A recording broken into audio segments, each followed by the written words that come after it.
Yes, sir. We're officially back at it. This is Boog Nice 10, bringing you a review of the SH Figuarts One Piece Portgas D Ace. Let's do it. Man, I used to play the trap spot, propped on the block like I was part of the backdrop.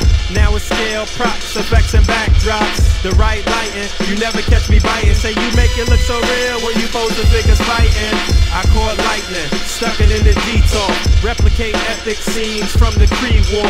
Compose pieces with artists that span the globe. Fearsome foes, Spidey in the picture perfect pose. Insert the comic book cutout to shoot a show.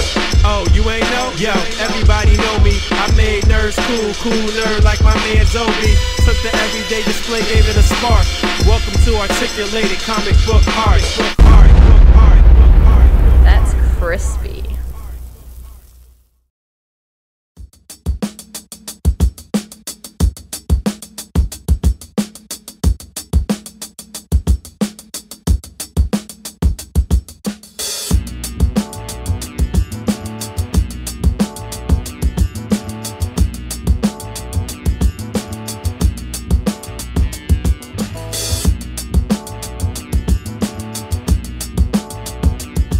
Yes, sir. So here we have the SH Figuarts One Piece Portgas D Ace figure, which I know absolutely nothing about.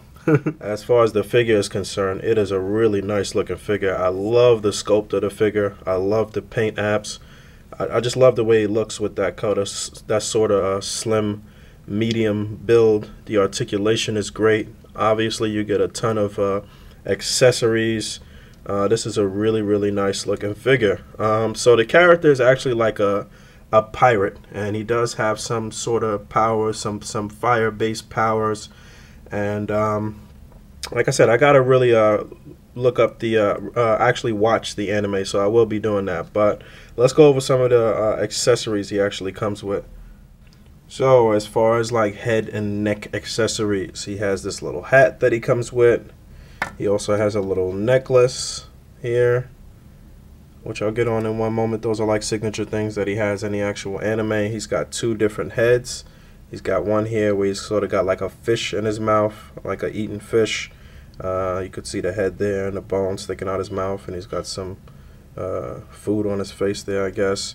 And then he's got this head, which is sort of like a little smirking face, which is cool. And then obviously he comes with this head, which is sort of like just a smug look. So let me get this hat and chain on him real quick. So there he is with his hat and necklace. That looks pretty awesome. Now let's look at some of these accessories. He's got a lot of accessories, like I said. So he comes with 1, 2, 3, 4 complete sets of hands. He's got the 2 fully open hands. He's got 2 hands kind of showing that flame effect on just the 1 finger. Then he's got 2 with the finger with no flame effect, and then he's got 2 with 2 fingers out. So left and right for each, 4 sets of hands plus the 2 closed fists that he comes with, and then all of these different flame effects, which some of them connect to his finger, some of them connect to his body. You know, I've seen a lot of different pictures where the flames are actually emitting from all points of his body. So that is pretty cool, man. Like I say, like I always say, you get what you pay for with Figuarts and all of these different import companies. You definitely get your money's worth with the accessories and the ability to do a lot of different things in the realm of A.C.B.A. Here's other stuff that he comes with, instructions, which are in Japanese, and then he's got a base here, which I'll probably never be using, and then the parts that go to the base.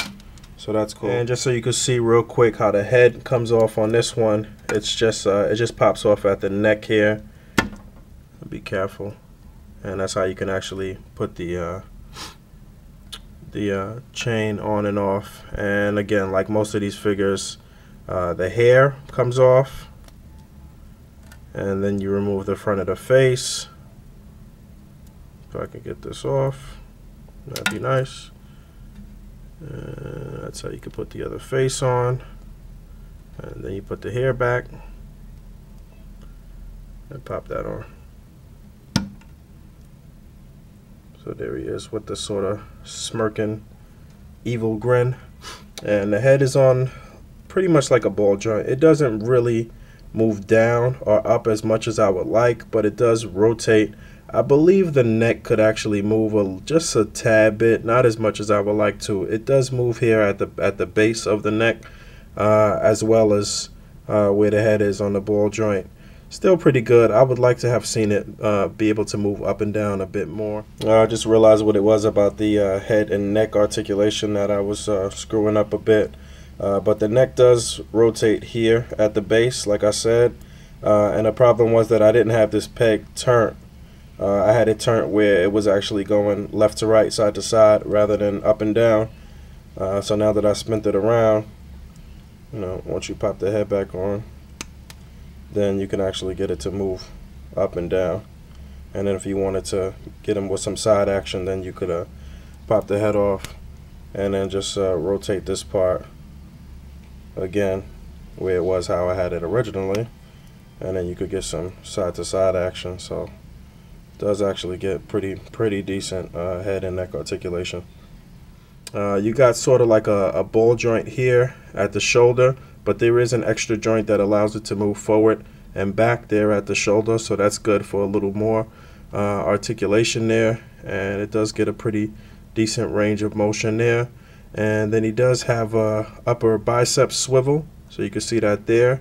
He's got single jointed elbow. Would have been nice for it to be double jointed, but it's still pretty nice. I mean, you could still get it to move where you need it to, behind the head, wherever. And he's got a swivel at the wrist.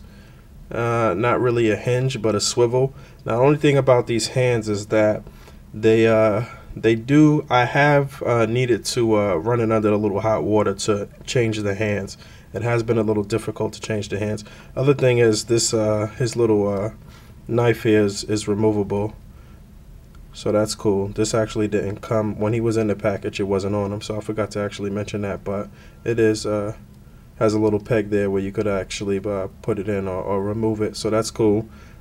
He does get to move the leg forward, not back too much, but it also does rotate just a tad bit there at the right where the pelvis is.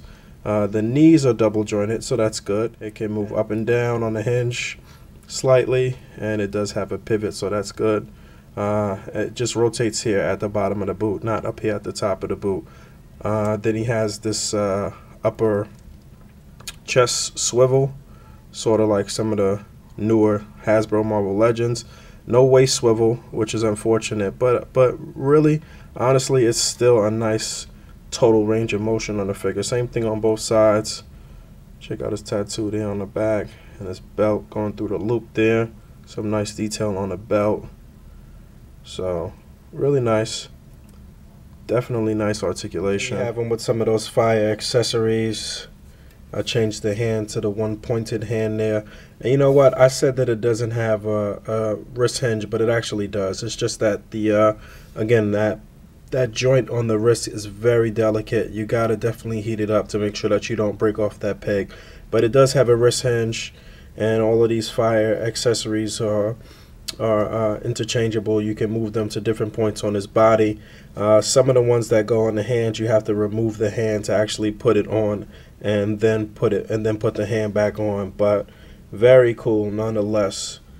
Like I said, a lot of nice accessories, great paint apps, great articulation, great likeness to the character. Really recommend this if you're into you know, this anime, and even if you're not and you're just into A.C.B.A. and you just like to pose and create scenes and whatnot, it's still a wonderful figure. So there you have it, Portgas the Ace from the show One Piece, S.H. Figuarts. Alright y'all, until next time, peace.